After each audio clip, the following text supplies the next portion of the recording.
I have got a project all ready for us to go. I've been seeing a lot of people asking questions about molds and having some confusion over how to do the molds, how to care for the products, what to use on the inside, how to glue them down, how to, about cracking. And so here's what we're doing. I have got these wooden brackets. They're shelf brackets, or they could be put like in a doorway for decor. And I am totally scrounging around, you guys. I don't know about you, but for things to work on, because I haven't been shopping in 7 weeks, so I found these in my workshop. I started one already. We're going to be replicating, so this is the top, and then the mirrored image would be on the other side, and then a shelf board would come across here.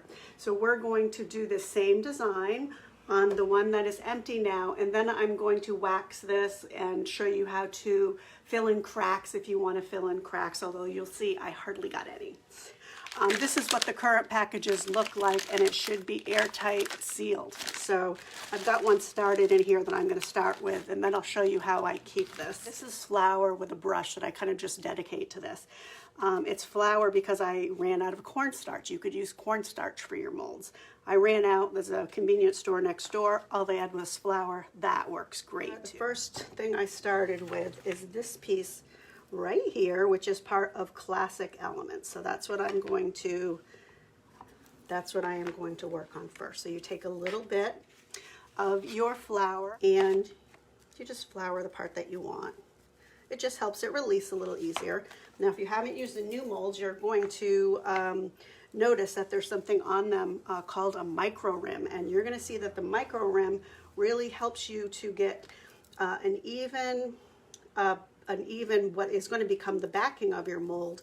It's going to be even, which means it is going to get really good contact with your piece. So I've just kind of warmed this up in my hand, and I'm pushing it into my mold. Doesn't even have to stay in one piece because it's going to stick together once I push it. Now your clay should be soft and pliable. It should not be dry and crumbly. It's really important to store these when you're done with your clay, if you have some left over, which you will, because one of these does quite a few projects. Put it in a bag. You can push this off with your thumb. You can feel the ridge right there, right? And you just play with it with your hands. Or you can use a tool at a 45-degree angle. This is just a spackle knife. You could use a license or card, and you just push it at a 45-degree angle. Whatever's easier, whatever you have handy. These are very flexible. They're made of silicone. The easiest way to get this out is to turn it upside down, and then you roll it back. This is, Sherry, this is, hold on one sec. This is Classic Elements that I'm using right now, and then I'm going to use the Swags mold. Oh, I broke it off a little bit right there, but that's okay. It must be going. That's okay because we can fix that. Sometimes that happens. Actually, that has never happened to me on this particular mold, but I'm just going to, when I glue it down, put it on together. This one is fragile because it's got the wings, and I'm just going to pick it up and move it where I kind of want it on my piece there. All right, so that's all I have used from this one. This is Classic Elements. Warm soapy water, or when this dries and it's crumbly, you can just, turn it upside down and like shake it out, whatever, on the floor. There's no need to wash these every single time you use them. All right, this is Swags. This is the one that I've used. I've got 2 of these on here. I've got a full one here and then a half of one there. And so we're going to duplicate that. And I'm just going to put my flour in here.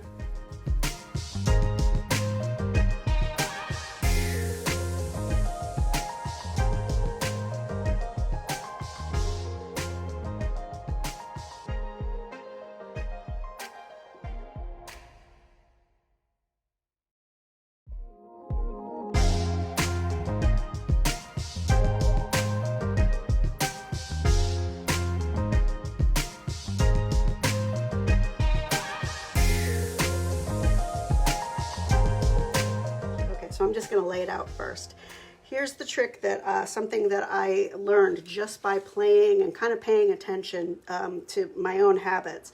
When I glue this down, I used to have the habit of pressing and for some reason like spreading out. Now, the more you spread this out, when this is stuck on and it dries, when it dries, it shrinks a little bit. So if you put it on and I'm spreading it out like this because I want to cover more space, I'm going to get more cracks. If I put it on, and this is what I'm going to do with the glue in a minute, you'll see that I'm going to try to push it in a little bit more. That is going to help it when it dries to have less cracks. Okay, this is the piece I'm going to put on first. And then I'm going to do those. All right, now I am just going to, for these, got my tight bond. I'm going to put glue on here and I'm going to spread it on with my fingers. You really, I don't want to say you kind of can't have too much glue because you can wipe it off. This is going to get painted after. It's okay if a little bit of glue gets onto the wood. My wood is completely cleaned very well. You know, prep work is important.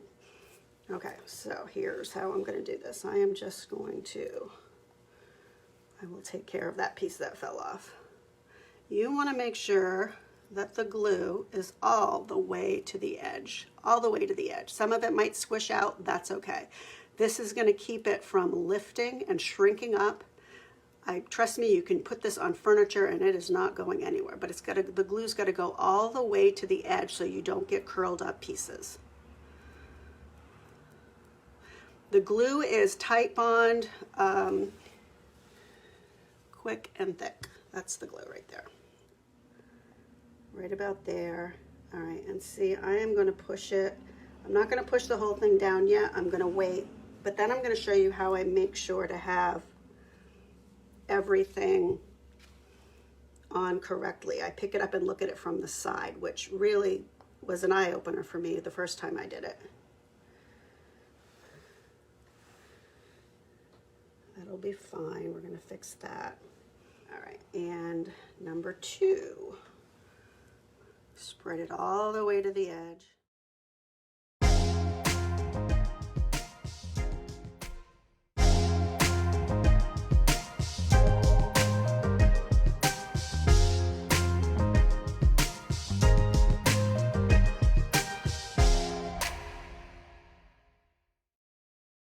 All right, now here's the part that was an eye-opener for me. Let's see if I can catch this on camera. All right. When I look at it from this perspective, this makes all the difference on furniture especially. I can see little gaps, and I'm going to see more of those little gaps. They're like little shadows between the mold and my wood. And as this dries more, so I'll go back at another half an hour and check this again, I'll see more. This is where it really needs to be pushed down. Can you see that? I see glue coming right through this. This was not adhered at all. It looked like it was. I thought it was. It's not. That's right there, wasn't even touching. This detail makes a huge difference. Now I'm going to go back and wipe the glue, all the extra glue off. See right there? I don't know what made me realize that once. I think I had walked away from a project and then realized I could see all these spots that they actually weren't touching. See that? No adhere, yep, nothing touching there. If you take anything from this, hopefully that's something new that you learned that I figured out by accident. And it has really helped things not to lift and curl. All right, so there is that part. Now, I'm going to put this aside and let it dry. Does anybody have any questions about this? I'm not worried about the glue. It's getting painted. So let's look at the painted piece. And like I said, I'll go back and I'll look at it again from that side perspective and push it down one more time as it dries. Okay, so this one I did yesterday. It's I painted it with 2 coats of white paint. It's got clear wax on it, which I put on with I think a dirty brush because it's got a weird tint to it. but you can see the amount of cracking that I got, very little cracking.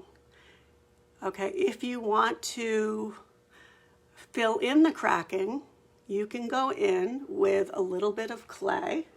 I don't really care that it is, you know, I like the cracks because I'm going to fill it all right now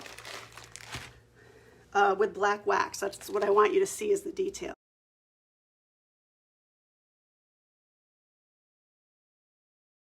All right, so I've got this little bit here. Actually, I don't need to lift it up. You guys can see fine. And I'm going to just put it in my crack. Whoops. It might not stick because I've got wax on there already, but you just find something little. You could use the tip of a screw, of a screwdriver. Like sometimes I've got those little tiny ones for glasses. The end of a paintbrush. So if you want to go back in, your biggest friend really though is not stretching it out when you put it on. All right, now when that's painted, and you'd never see that. Can you see where I filled the crack? I bet you can't. I like to skip that part though because my favorite part is what is coming up. All right, so this has clear wax on it, 2 coats of paint and clear wax, white paint. Now I'm going to put some black wax on it, and it's going to accentuate, you know, the cracks that I did get, and it's going to get right down into the details. Usually I plan a couple of days for these projects because what I do is put, I'll mold everything and glue it one day. So you take the clay out of the mold right as soon as you mold it. Don't leave it sitting in there. I glue it on while it is still pliable. If you want to use them later, you can put them in the freezer, and then when you thaw them out, they'll still be pliable. And I let it dry overnight so that it's nice and hard, and then I come back and I paint them the next day. So you don't paint them wet, because if you get the clay wet, it will kind of, it'll soften the clay up, and then you'll start to like wipe details out. You don't want to do that.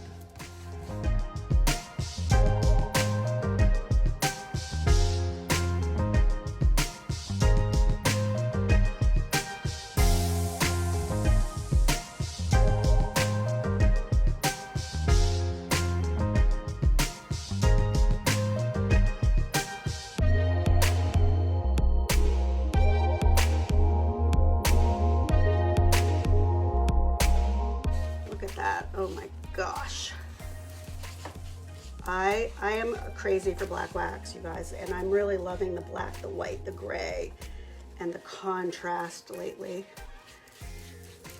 And these are nice and hard. They're not going anywhere, so I'm rubbing pretty hard because I want to get a nice buff on here. The more you buff, the shinier it's going to get. The wax will eventually, the wax that's down in there will dry. You do have working time though. Now I'm going to touch that up because it looks a little, you know, spotty here, and I can fix that, but look at that detail. So this is Classic Elements, and this piece right here is swag. All right, so I hope that you love this and that you guys learned something new. Classic Elements here, and the swag is the other part. Hope you loved it. Hop on over to Serendipity House, my page, please, and give me a like. I'm trying to get to 10,000 people, and I've got 9,300 now.